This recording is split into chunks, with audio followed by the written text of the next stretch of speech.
Vamos abrir, amados, as nossas Bíblias na carta de Paulo aos Efésios. Senhor, esse é o momento que vamos ministrar a Tua palavra.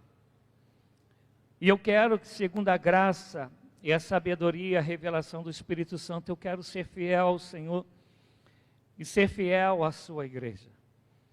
Eu quero, Senhor Deus, que se assim for da Tua vontade, o Senhor me use para despertamento, para avivamento, para libertação, para a edificação da Sua igreja, através, Senhor Deus, da Tua palavra. Ajuda-me a ajudar os meus irmãos, ajuda-me a ser um canal de bênção, e em nome de Jesus se cumpra o que a Sua própria palavra diz, que ela não volte vazia, antes ela faça o que lhe apraz, em nome de Jesus. Efésios 4, você vai deixar aberto aí, porque eu vou tentar falar versículo por versículo. Não sei se eu vou conseguir, mas o meu desejo é falar até o 16º versículo, até o versículo de número 16 do capítulo 4 de Efésios. A carta aos Efésios, ela foi escrita no ano 61, alguns defendem do ano 62 da nossa era, quando Paulo estava preso em Roma, e de Roma Paulo escreve essa carta. E essa carta ela é entendida como por muitos teólogos como a carta da maturidade de Paulo, onde Paulo ele consegue de maneira assim direta e eficiente tratar de todos os alicerces da nossa fé, e começa também a partir desse capítulo tratar como a gente deve praticar essa fé no dia a dia. E quando Paulo ele está falando aos Efésios, nos nossos 3 primeiros capítulos dessa carta, Paulo ele está tratando de teologia, isto é, Paulo ele está explicando para o pessoal o plano da salvação e como a salvação, um exemplo, ela é adquirida. Está escrito lá, Efésios 2, 8. Isso aí, pela graça, sois salvos por meio da fé. Isso não vem de vós, é dom de Deus, não vem pela obra para que ninguém se glorie. No capítulo 1, ele trata de quem é Cristo, como Cristo conseguiu a salvação para nós, a ponto de no versículo 3 do 1º capítulo, ele dizer que nós já somos, e esse é um versículo que vocês vão me ouvir falar durante muito tempo, já somos abençoados com toda a sorte de bênçãos nas regiões celestiais. Se eu não me engano, que agora minha mente está me traindo, lá para o versículo 8 ainda do capítulo 1, se eu tiver errado depois vocês olhem aí e me corrigem, vai falar que nós fomos selados pelo Espírito. O Senhor nos deu também o Espírito como penhor. O que é penhor? É algo que você deixa, mas depois você vai voltar para resgatar. O Espírito habita em nós, e um dia o Senhor vai voltar para que o Espírito e a sua igreja volte para o Senhor, porque a Ele pertence. No capítulo 3, é óbvio que eu estou aqui falando só sobre alguns pontos para a gente entender. Ele chega a fazer uma declaração que Lutero, ele defende da seguinte maneira. Ele diz, Lutero vai dizer que o capítulo 3 de Efésios, diz que eu e você, e por favor, entendam que Lutero quis dizer isso aqui, não é ofendendo ninguém. Ele está dizendo que eu e você somos como se fosse um cavalo. Ou somos montados e dominados pelo Espírito Santo de Deus, ou somos montados e dominados pelo nosso adversário. Não existe meio termo. Vocês lembram de uma pintura antiga, os mais jovens talvez não tenham visto isso, que era um quadro que tinha em muitas casas, onde a pessoa ela está num caminho, e de repente esse caminho ele vira uma bifurcação, e aí falava que um caminho era do caminho estreito para a salvação, e outro caminho era o caminho largo para a perdição. Alguém lembra desse quadro? Tem um pessoal velhinho igual a mim aqui, né? Aleluia, né? E aí, esse quadro, ele é o maior engano, porque ele mostra como se alguém tivesse num caminho que não tem influência de nenhum ou de outro, que ele vai tomar uma decisão para saber qual caminho ele quer. Não, amados. Nós nascemos em pecado. Em pecado nós fomos concebidos. Todos pecaram, Romanos 3, 23, e destituídos estão da glória de Deus. E somente o Senhor Jesus pode nos salvar, perdoar, libertar e nos guiar pelo caminho da vida eterna, pela vereda da justiça. Amém? Então, em capítulo 3, vai dizer praticamente isso. E Paulo, então, termina esse capítulo 3 orando pelo povo de Efésios, dizendo: olha só, eu te mostrei toda a teologia, eu te mostrei toda a teoria.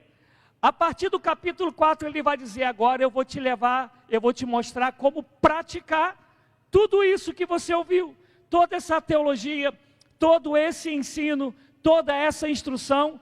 Não basta somente você saber, agora você precisa praticar. Inclusive em Tiago ele vai dizer que o homem que ouve a palavra do Senhor e não a pratica é semelhante a alguém que vai ao espelho, e a gente precisa entender que o espelho daquela época não é o espelho que a gente tem hoje. Normalmente era um metal bem limpinho, que ele olhava a imagem dele e ela era um pouco distorcida, porque não era o espelho que nós temos. E vai dizer que o homem que não pratica a palavra é como alguém que olha a sua imagem no espelho, e quando vira as costas já não lembra mais da sua imagem. Aqui foi dito que aqueles que praticam a palavra do Senhor são aqueles que construíram a sua casa na rocha. E o interessante, irmão Zé Geraldo, que aqui não fala que o vento talvez venha, em Lucas, está dizendo que a tempestade ela vai vir, para um ou para outro, só vai fazer a diferença onde você construiu a sua casa, se foi na rocha que é Cristo Jesus, ou se foi em qualquer filosofia, ideologia ou algo do gênero.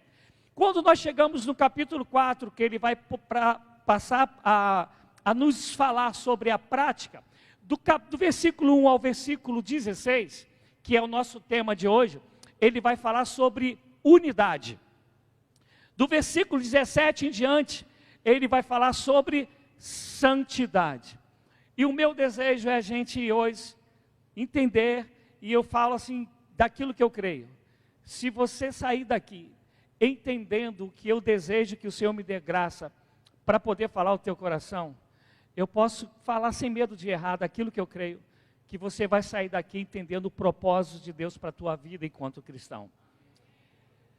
Amados, unidade é a essência do próprio Deus. Mas talvez nós vamos ler já, tá, amados? Só que a gente vai ler versículo por versículo. E talvez tu diga assim: mas pastor, a essência de Deus é amor, que Deus é amor. Então, se há amor, logo tem que haver... a gente vai ensaiar esse treco com o tempo. Se há amor, logo tem que haver unidade. Porque se não há unidade, logo não há amor. Por que que hoje a gente tem tantas denominações? Eu creio que algumas elas vêm da parte de Deus, mas eu creio que a maioria que a gente tem hoje não tem nada a ver com Deus. Por que que a gente tem tantas denominações, tantos rachas? Porque as pessoas não querem viver em unidade. Porque se elas vivessem em amor, elas não iriam tentar abrir um outro cantinho, mas por amor, elas queriam tentar ser instrumento de Deus, para que aquilo que está errado passe a estar certo, para aquilo onde há conflito termine em paz, que é o que a gente vai ver nessa passagem. Quando o Senhor Jesus está orando, em João 17, na chamada oração sacerdotal, no versículo 21 de João 17, o Senhor Jesus vai orar dizendo: Pai, que eles sejam um, como eu e o Senhor somos um. É o Senhor Jesus orando ao Pai, perto de partir. A partir do capítulo 13 de João, ele começa a preparar a sua despedida, onde a gente vai encontrar o lava-pés. No capítulo 14 ele vai dizer, na casa do meu pai há muita morada, eu sou o caminho, a verdade e a vida. No capítulo 15 ele vai falar sobre a videira verdadeira, aquele que tiver em mim vai dar fruto, aquele que não dá fruto vai ser arrancado. No capítulo 16 ele vai falar sobre o Consolador, que ele vai enviar o Espírito, e ele chega a dizer, é melhor que eu vá. No capítulo 17 ele ora, inclusive ele orou pela gente. Ele diz assim, eu oro por esses e por aqueles que hão de crer. Ele já orou por nós. E nessa oração ele está dizendo, Pai, eu oro para que eles sejam um, como nós somos um. Gente, se Jesus está orando por isso, tu achas que isso é qualquer coisa? Tu acha que isso é algo de somenos? Tu acha que isso aí é algo irrelevante, ou você pode abraçar se você quiser? Olha o que Cristo falou, que Ele e o Pai são um. E na criação, lembra do verbo? Façamos. Façamos quem? Nós, Pai, Filho e Espírito Santo, que são, naquilo que a gente crê, são um. E Ele fala, o homem é a nossa imagem e a nossa semelhança. Tal como nós somos, que o homem também seja. Inclusive, ontem, quando eu estava celebrando o casamento de Salomão, e acho que ele está na lua de mel de verdade, né? Que ele não veio de manhã nem veio agora. Salomão, lá no Continental, estava celebrando o casamento, e eu falava que está escrito lá, deixará pai e mãe, e deixará o homem pai e mãe, unir-se a uma só mulher, e serão os dois.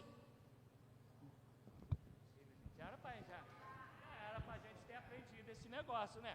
E serão os dois uma só carne. O que é que Jesus está falando?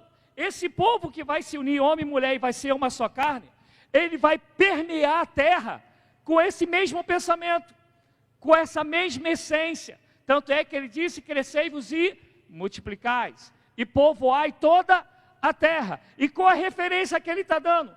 Que homem e mulher se tornaram uma só carne. Então isso acontecendo, se multiplicando, a gente vai ter todo um povo, toda uma nação, que será só uma carne, será uma unidade. Todavia, a gente peca, o homem conhece o pecado, e a gente começa a viver disputas, a gente começa a viver brigas, porfias, quer um ser maior do que o outro, quer um ser melhor do que o outro.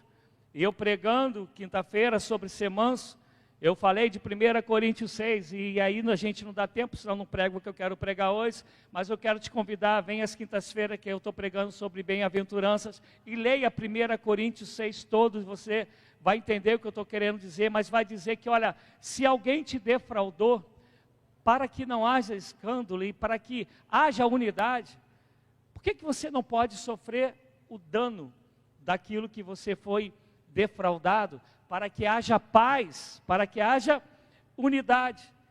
Mas normalmente a nossa mentalidade é a mentalidade da minha avó, falecida, e vocês já me ouviram falar algumas vezes, farinha pouca, está melhorando, né? Farinha pouca, o meu pirão primeiro. Todo mundo quer tirar vantagem, todo mundo quer se dar bem, e a gente acha que vantagem e se dar bem não é segundo a mente de Cristo, mas é segundo os conceitos desse mundo. E por causa disso, que a gente acaba disputando um com o outro, a gente acaba vivendo divisões. Efésios 4, a gente vai ver Paulo, na maturidade do seu ministério, falando para uma igreja que você vai dizer, que vai ler Efésios 4, não há correção de Paulo para essa igreja, só há incentivo para que eles permaneçam, para que eles melhorem, mas não, Paulo não os acusa de nada. E aí essa igreja, digamos, é a igreja fera. Mas essa mesma igreja, quando você vai abrir Apocalipse 2, lembra que eu falei que essa igreja Paulo fundou, está lá em Atos 19, milagres tremendos aconteceram, feiticeiros deixaram a sua prática de feitiçaria, foram às praças, queimaram seus livros de feitiçaria, coisas tremendas acontecendo. Paulo ensinava no aerópago e o povo ia para lá para poder ouvi-lo, até que a gente vai ver que vai passar 35 anos. 35 anos é João em Pátimos. Lá no ano 95, 96 mais ou menos, João está em Pátimos e ele recebe a revelação do Senhor. Nessa revelação de João ele vai falar, e depois você leia, por favor, Apocalipse 2, a igreja de Éfeso. João vai falar sobre as coisas bacanas que a igreja de Éfeso ainda tem. O que ela tem? Ela tem uma boa liturgia, ela não aceita heresia, ela repreende, ela não aceita os falsos apóstolos, aqueles que dizem ser apóstolos, mas não são.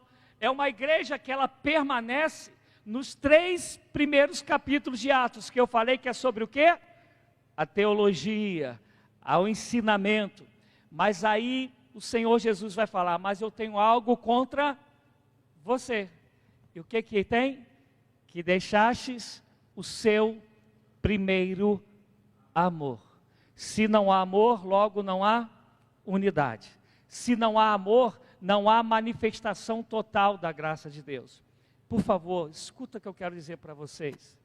Liturgia, ela é legal, desde que ela não seja um fim em si mesma, ela seja uma ajudadora do culto que nós vamos prestar a Deus. Fazer coisas na casa de Deus é legal. Pregar, poxa, é legal. Mas 1 Coríntios 13 vai dizer que se não tiver amor, de nada vale. E quando Paulo está escrevendo aos Coríntios, ele está escrevendo numa igreja que é totalmente dividida, que lhe falta unidade. E Paulo fala sobre os dons no capítulo 12, no capítulo 13 ele vai falar sobre o amor, que ela é a base de tudo, que você inclusive pode dar a sua vida em resgate de muitos. Mas se não tiver amor, de nada vale. Você pode trabalhar e ouvir aí o clamor da Andréia e vir ajudar no bazar. Você pode varrer a igreja, você pode ser a primeira pessoa para chegar, para abrir tudo aqui, para fechar. Você pode dar carona para todo mundo. Mas, amados, se não tiver amor, de nada vale. Não é reino de Deus. E o grande problema da gente é que a gente tem dificuldade de amar como Deus ama. E por isso a gente tem dificuldade de viver o que Deus espera que a gente viva. Que a igreja ela seja uma só igreja. Agora vamos para o texto. Espero conseguir acabar. Minha esposa já está me olhando ali. Eu tenho uns 25 minutos e eu vou tentar. Como prisioneiro do Senhor, rogo-lhes que vivam de maneira digna da vocação que receberam. Sejam completamente humildes e dóceis e sejam pacientes, suportando uns aos outros com amor. A primeira coisa que Paulo está falando aqui é um clamor do coração dele. Rogo-los, clamo a vocês, depois dele ter ensinado toda a teoria. Ele vai dizer, prisioneiro do Senhor. E Paulo aqui, ele é tanto prisioneiro mesmo, ele está preso em Roma, mas também Paulo algumas vezes ele se declara prisioneiro de Cristo Jesus, que ele vive para Cristo Jesus. E aí ele vai dizer que vivam de maneira digna.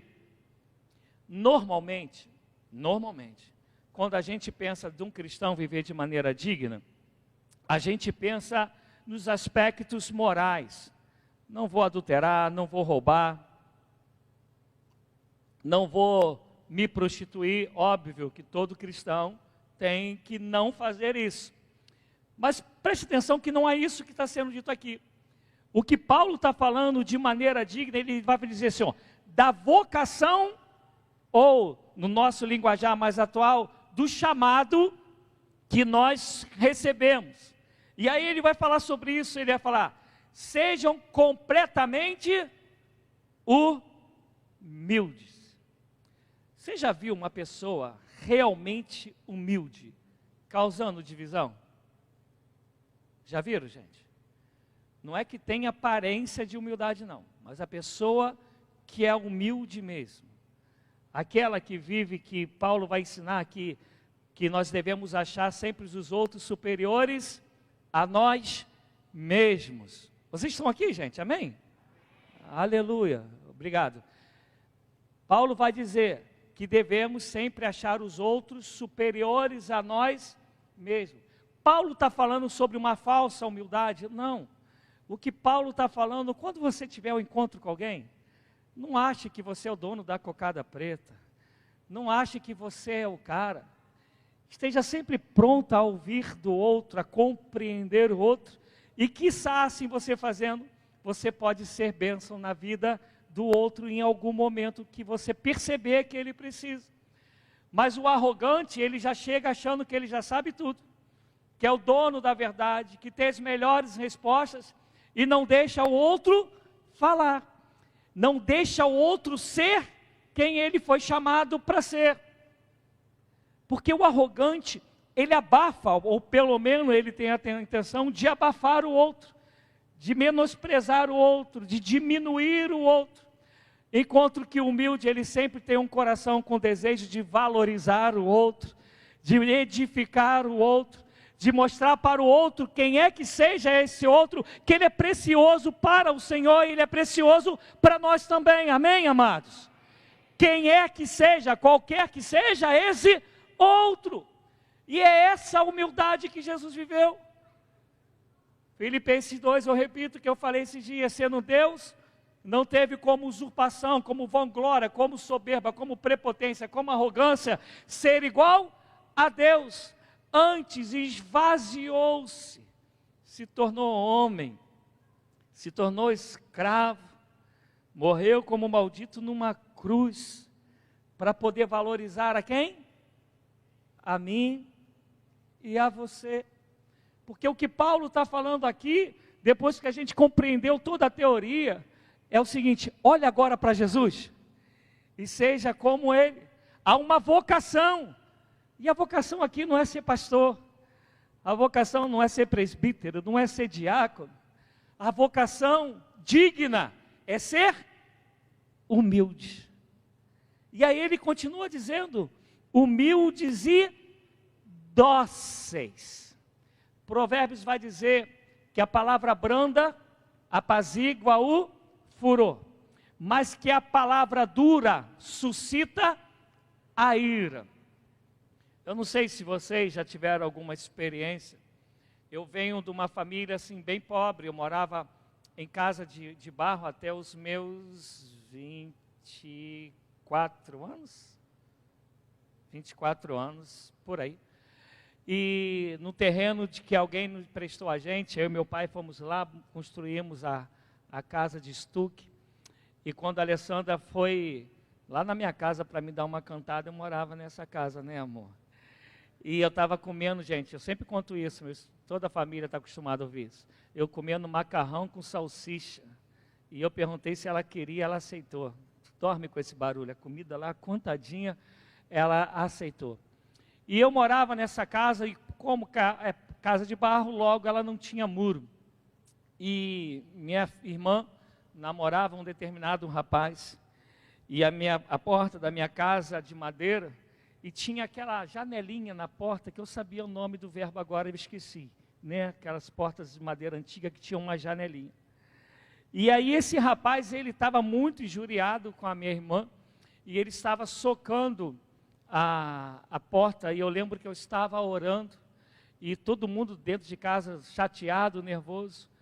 Eu levantei, fui até ele, e virei para ele e falei, tomando cuidado para não falar o nome, eu falei, meu amigo, o que você está fazendo?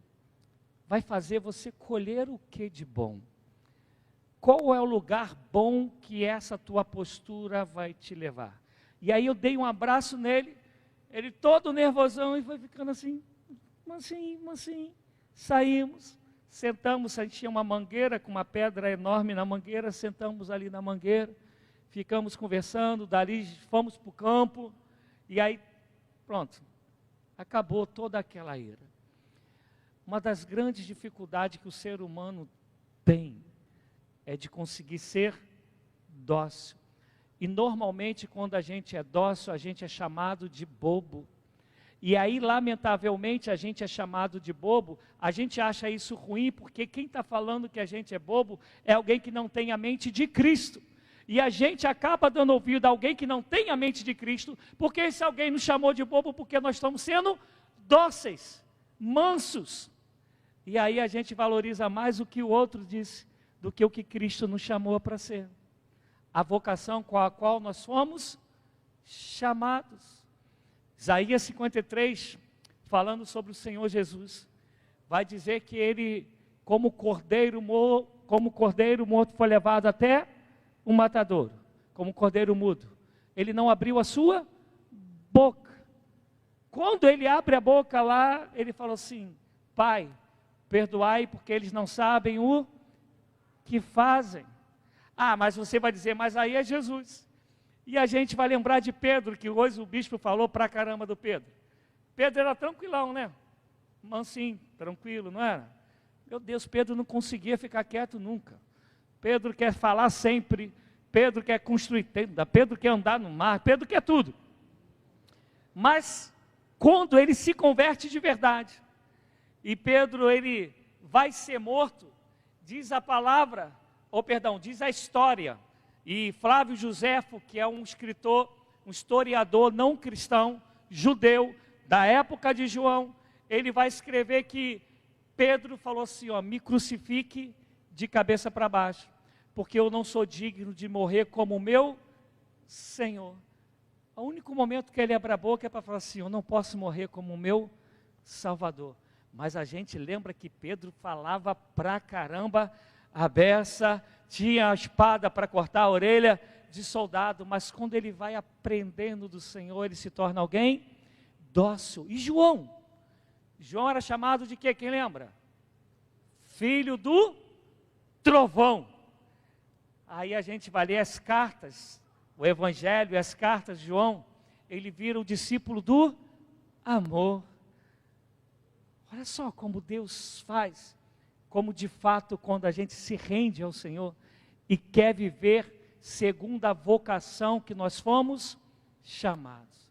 Eu tenho 23 anos pastoreando e eu já ouvi de muitas pessoas que têm aquela síndrome de Gabriela, né? Eu nasci assim, eu vivi assim e vou morrer assim, para sempre assim, Gabriela. Já ouvi de pessoas dizerem, né, que pau que nasce torto, Jesus, vamos tentando, né, Jesus?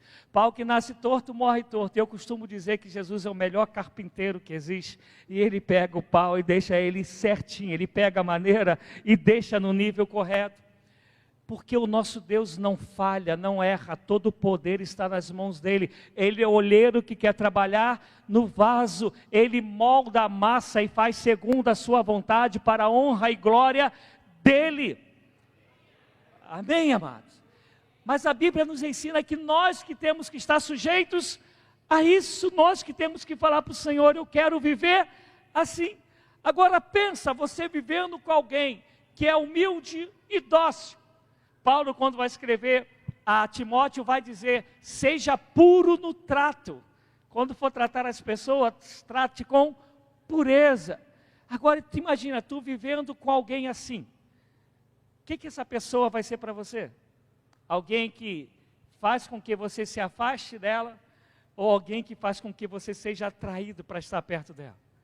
E se você é atraído, você vai aprender a viver em unidade. Amados, quando nós lemos, lá em Gênesis 11, vamos ler um povo que decidiu na sua loucura, que vai construir uma torre para poder chegar até o céu, até o Senhor. E quando você vai ler essa passagem, está escrito que Deus desceu e viu que eles tinham um só coração, que eles estavam unidos para fazer o que é errado, unido para pecar, unido para afrontar a Deus. E aí Deus fala o seguinte, se a gente não fizer alguma coisa, esse negócio, me perdoa a expressão, tá, amados? Vai dar ruim. E aí o Senhor vai e multiplica a língua entre eles. Multiplicou a língua, faltou a comunicação. Se faltou a comunicação, logo não tem unidade. Amados, quantos casamentos acabam? Porque não há comunicação, porque não há humildade para aprender a ouvir o outro, para aprender a perdoar o outro. Quantos irmãos feridos dentro da igreja, porque faltam comunicação, e muitas das vezes quando vão falar, é para o irmão falar mal do outro no corredor, e não entende que está falando mal do templo do Espírito Santo, porque se aquela pessoa é de Deus, o Espírito habita nela.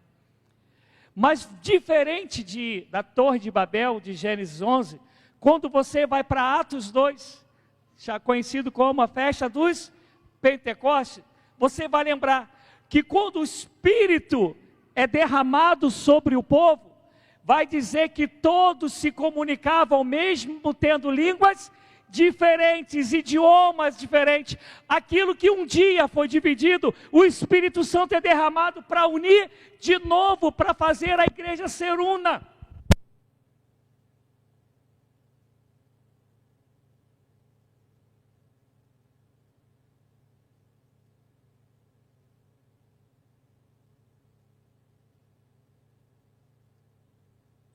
Vai ver que todos os dias eles se reuniam, eles viviam em unidade, está escrito lá que eles viviam em comunhão, e Deus ia acrescentando sempre aqueles que iam de ser salvos. Havia uma comunhão, uma unidade que ninguém conseguia parar a igreja do Senhor. Não havia divisão e a igreja ela só crescia. Primeiro são 3.000, depois são 5.000 e a igreja vai avançando. Porque Deus nos chamou para sermos um. E compreenda, unidade não é uniformidade. Nós vamos ter formas diferentes, mas nas nossas diferenças vamos completar um ao outro sem haver indiferença entre nós. Amém, amados? Só que isso a gente tem que querer. A gente tem que se render a Deus e compreender que o Espírito que habita em mim é o mesmo que habita em Moisés, e esse Espírito não vai nos levar a brigarmos um com o outro. Quem faz isso ou é o nosso eu ou é o próprio adversário. Por isso que ele está dizendo, sejam humildes, dóceis e sejam pacientes. Meu Deus, eu não vou chegar nem no versículo 3. E sejam pacientes. Por que ele está falando que temos que ser humildes, dóceis e pacientes? Porque muitas das vezes o outro não vai ter a transformação que eu e você desejamos que ele tenha. E somente a nossa paciência, a nossa longanimidade, de compreender que alguns mudam de uma hora para outra, outras levam um tempo mediano, outras levam um tempo enorme, e outras nem chegam a isso. É essa paciência que vai nos fazer continuar investindo no outro, vai fazer com que continuemos sendo um com o outro, ainda que o outro não queira ser um comigo. Pastor, mas aí é complicado, mas aí é bíblico. É isso que a palavra do Senhor nos chama, e eu vou dar um exemplo. Foi tranquilo Jesus conviver com os discípulos, não foi? Todo mundo era gente boa, obedecia a Jesus de cara, entendia tudo que Jesus falava e já praticava, não era assim? A gente sabe que não. Deram um trabalho tremendo enquanto Jesus estava vivo. Deram trabalho depois que Jesus ressuscitou. E alguns ainda continuaram dando trabalho depois que Jesus foi assunto aos céus, como Pedro, que chega a ser repreendido por Paulo. Até que de fato há uma mudança tremenda na vida de Pedro. Mas olha o tempo que Pedro demorou. Teve que haver paciência para ser um com ele. Vocês estão me entendendo, amados, em nome de Jesus? Não dormem não, por favor. Como eu falei no começo, se a gente sair daqui entendendo que a oração de Jesus é que nós sejamos um, como Ele e o Pai são um. Quando a gente compreender que a gente sendo um, as portas do inferno não prevalecerão contra a igreja do Senhor, porque o Senhor vai fazer coisas tremendas. Eu não tenho dúvida que a gente hoje não vive tantos sinais na igreja do Senhor, é porque quando a gente vai ver os sinais, os milagres na igreja de Atos, era uma igreja que era una, e hoje nós somos um monte de igreja. Às vezes dentro da gente mesmo, a gente tem um monte de grupinhos. E aqui vou repetir o que eu falo sempre, eu não estou falando de empatia. Vai ter pessoas que a gente vai ter mais facilidade para lidar, para conviver. Já fala a mesma língua, isso é normal. Tanto que Jesus, entre os 12, ele tinha 3 mais chegados, não tinha? A musiquinha, Pedro, Tiago, João no barquinho. Ele tinha os mais chegados. Isso é normal. Mas nem porque ele tinha os mais chegados, ele tratava os outros com qualquer tipo de indiferença, porque ele nos chamou para ser um. E porque a igreja era um, Deus tinha prazer em manifestar os sinais e os milagres naquela igreja, porque era uma igreja que vivia segundo a palavra do Senhor, segundo o chamado dele. Aleluia. Glória a Deus. E a gente fala, por que Deus não faz? Deus mudou? Não, quem mudou foi a igreja. A igreja que quer olhar para o seu próprio umbigo. A igreja que pensa em si mesmo. Enquanto o Evangelho nos chama a pensar sempre no outro. A estar pronto para servir o outro. A estar pronto para abençoar o outro. A gente está numa cultura que eu falei um pouco na escola dominical. Que a gente não vem mais à igreja para prestar culto ao Senhor. E um querer ser bênção na vida do outro.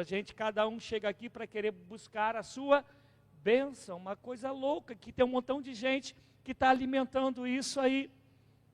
Mas Deus nos deu dons diferentes, talentos diferentes, jeitos diferentes, temperamentos diferentes, para que tudo isso, guiado pelo Espírito Santo, nós nos tornemos o corpo de Cristo, guiados por Jesus, que é a cabeça, e esse corpo seja saudável para invadir o inferno e libertar o cativo e envergonhar o adversário da nossa alma e fazer o Senhor ser glorificado. E pelo menos eu quero terminar o 3. Meu Jesus, não cheguei nem num quarto do versículo. E aí ele vai falar assim, suportando uns aos outros com amor. Esse suportando no grego, não tem a ver com aquele irmão que você atura. Eu aturo porque ele é meu irmão mesmo, mas lá dentro, se pudesse, dava um bandão nele, né? Não é isso. Esse suportando aqui quer dizer de servir de suporte para o outro. Isto é, o outro ele está em iminência às vezes de cair, e eu vou falar para ele, encosta aqui em mim, que eu vou te suportar, eu vou ser o teu suporte, até que você esteja bem e consiga ficar de pé. Há uma explicação de um especialista em grego, que ele vai além disso. Ele fala que essa expressão do suporte, desse verbo suportar, é como uma árvore, que a raiz da árvore, ela pega todos os alimentos que ela precisa para a árvore e ela puxa tudo isso e passa por dentro dela para fazer com que haja fruto e esse fruto ele seja um fruto saudável, ele seja um fruto que dê nutrientes. E Paulo está falando que a gente tem que ser suportes uns dos outros, unidade, e ele está falando que tudo isso tem que ser em amor. Porque se não for em amor, de nada vale. Amados, nós fomos chamados enquanto cristãos para realizarmos obras, mas só existe a obra se ela for feita em amor, porque obra por si só não salva. Lembra que Paulo havia explicado em Efésios 2:8? Todo mundo é salvo pela graça e não pelas obras, para que ninguém se glorie. E tem muitas pessoas na nossa caminhada de fé que se apega porque ela se envolve em tal ministério, porque ela não falta nenhuma reunião, porque ela faz obras sociais e ela acha que por causa disso ela está bem com Deus. Não, as obras elas vão ser consequência, mas o principal é que a gente tem que fazer tudo isso em amor. E nessa caminhada você vai estar num ministério que tem pessoa que você tem uma facilidade tremenda. Ela chega, tu já coloca um sorriso daqui e aqui. A outra, se você não se converteu de verdade, não entendeu? Ela vai chegar, tu vai falar, meu Deus do céu, veio fulano, misericórdia. Mas é essa outra que precisa encontrar o amor em ti. É essa outra que precisa de você, do teu amor, que vem de Cristo Jesus para ela ser melhorada, para ela ser transformada. Então você vai ser o suporte dessa outra pessoa, até que ela entenda o Evangelho e Cristo habite nela plenamente. Louvado seja Deus. Esse é o chamado da gente. Jesus orou por isso, que eles sejam um. E o que eu falei, eu quero tentar terminar pelo menos um 3. E aí ele vai dizer assim, olha, lê aí na tua Bíblia, por favor.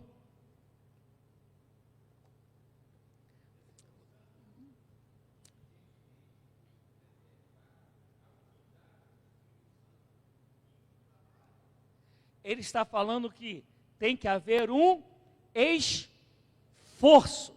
Mas preste atenção, por favor, preste atenção nisso. Não é um esforço para que algo passe a existir. É um esforço para algo que já existe. Ele está falando que se de fato eu e você nos convertemos, se de fato nos convertemos, nós já estamos unidos. Por quê? Porque é o mesmo Espírito que habita em nós. Porque somos membros de um mesmo corpo, passamos a fazer parte do corpo de Cristo. Então, no ato da conversão, a unidade ela já é estabelecida. Só que o dia a dia e o homem mau, que às vezes ainda a gente dá lugar a ele vai muitas vezes querer fazer com que essa unidade não mais exista. E aí Paulo está falando, esforça-se, lute para perseverar, para fazer que não acabe essa unidade que foi estabelecida pelo Espírito de Deus. Então entenda, quando você não luta pela unidade, você está lutando contra o propósito de Deus. Quando você não luta pela unidade, você está desfazendo uma obra que o Espírito já constituiu quando você se converteu.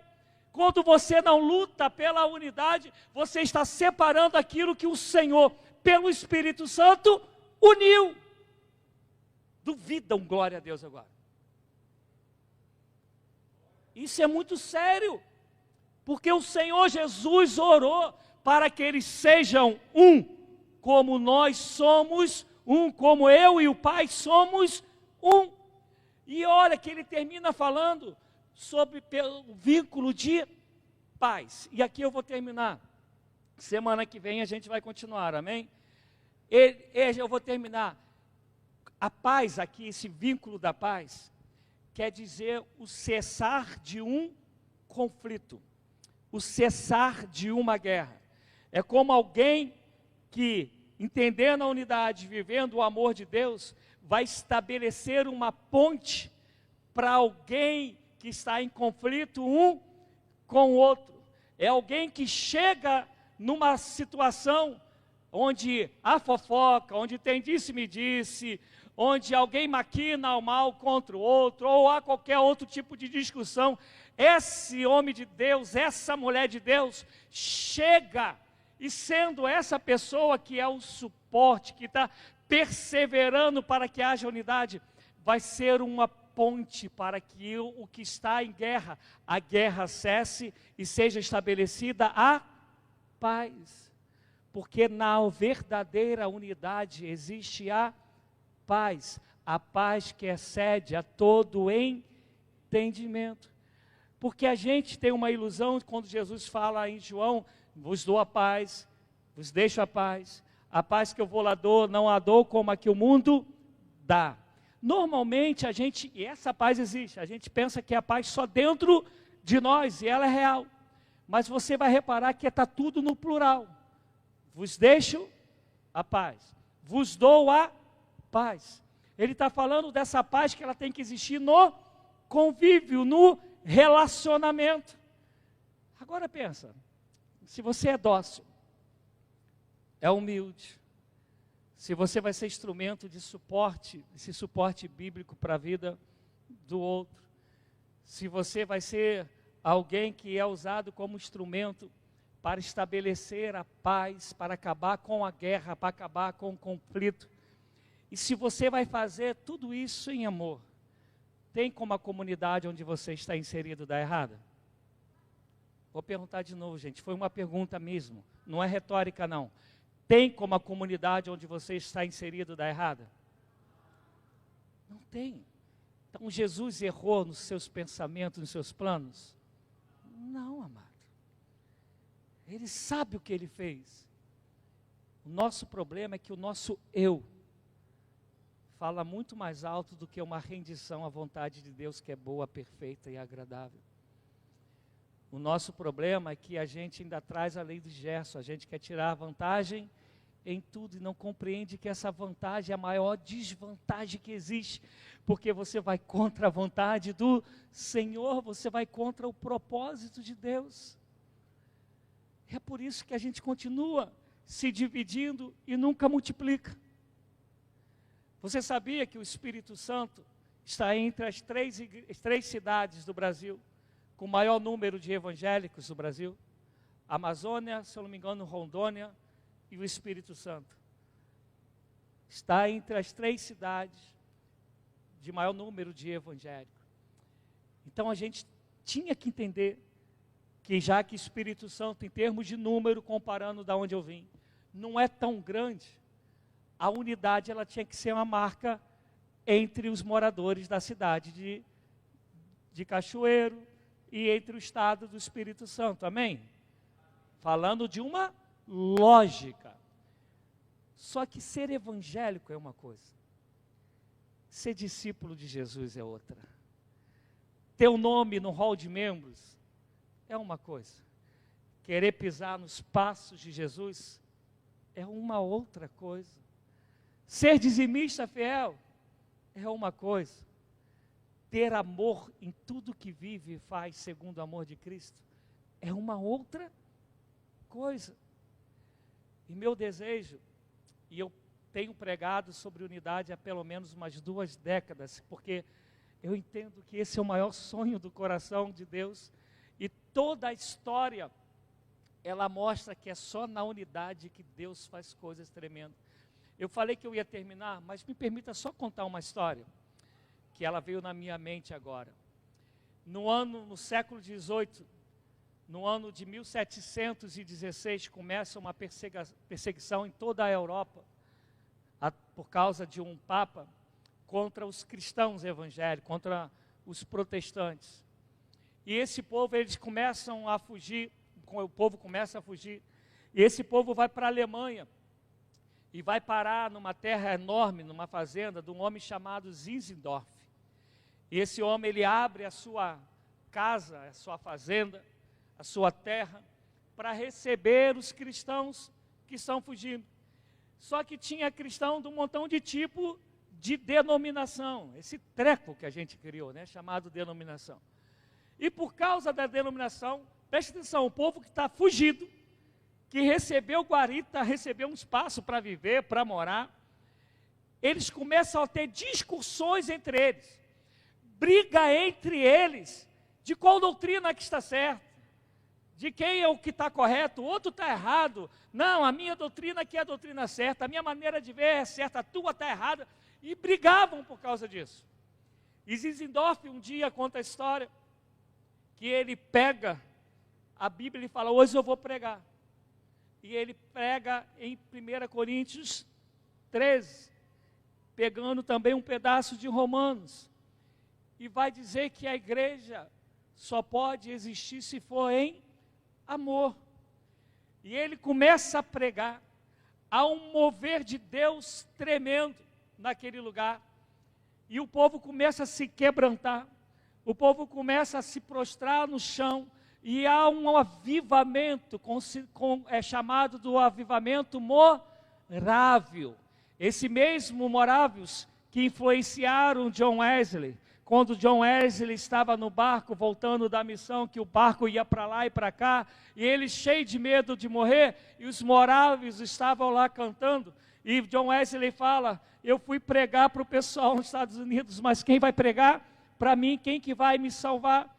E aí esses moráveis, esse povo, começa a se unir de tal maneira, que Zinzendorf escreve uns regulamentos, a fim de que eles pudessem, através daquele regulamento, viver em unidade. Através desse avivamento moraviano, que é o avivamento que eu mais gosto, começaram a sair missionários para terras que nunca antes haviam sido enviados missionários. Jovens começaram a dizer, eu quero ir, eu quero ir.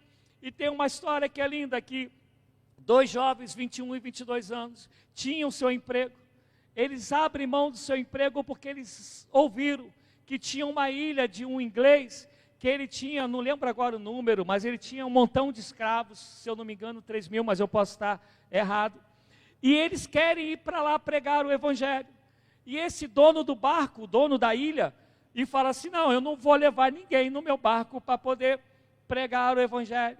E esses 2 jovens falam assim, mas e se nós formos como escravo? E aí os jovens falam, aí o dono do barco, que é o dono da ilha, fala, não, vocês podem ir como escravo, mas eu não vou pagar a passagem deles, a passagem de vocês. Aí eles se vendem como escravos. E com o dinheiro que eles ganharam se vendendo, eles pagam a passagem dele. No dia da partida, estava lá a família e amigos, e eles começam com o barco saindo, perguntarem por que eles estavam fazendo isso. E um deles grita, para que o cordeiro que se sacrificou por mim, ele veja, o cordeiro imolado, ele veja a obra das suas mãos e fique satisfeito. Acontece isso tudo quando existe uma unidade. Esse povo, eles constroem uma torre de oração. Depois vocês pesquisam tudo isso.